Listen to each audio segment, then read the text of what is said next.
In this example, we need to add these two rational expressions that have unlike denominators.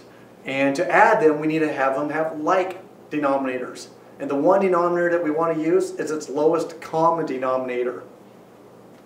As we remember, the lowest common denominator of these two expressions was x plus 1 times x minus 1.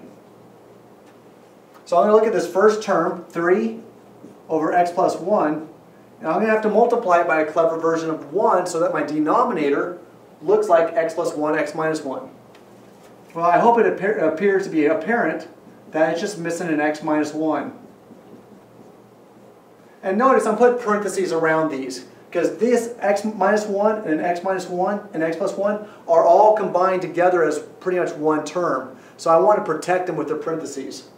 So this becomes 3 times x minus 1 all over x plus 1, x minus 1.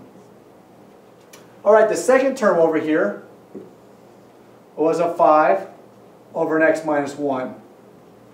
So what do you think I need to multiply that by such that its denominator now looks like the lowest common denominator? I need to multiply it by an x plus 1.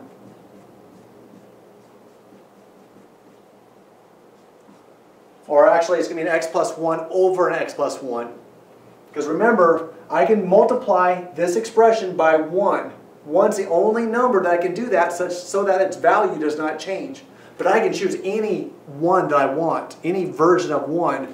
And this one, it's a clever one. And it's the one that's going to work here. So let's multiply this out. I get 5 times x plus 1 all over x minus 1, x plus 1. So now I have my original equation just wrapped in with the lowest common denominator that allows me to add them through.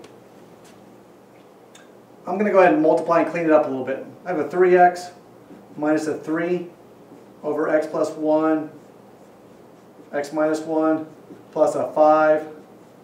Whoops, I was going to clean it up for you guys. A 5x plus a 5 all over x minus 1, x plus 1. Combine like terms as I add across the top. 3x plus a 5x gives me an 8x. Negative 3 plus a 5 gives me a 2 all over x minus 1, x plus 1. And there's my solution of adding two rational expressions who at the beginning had unlike denominators.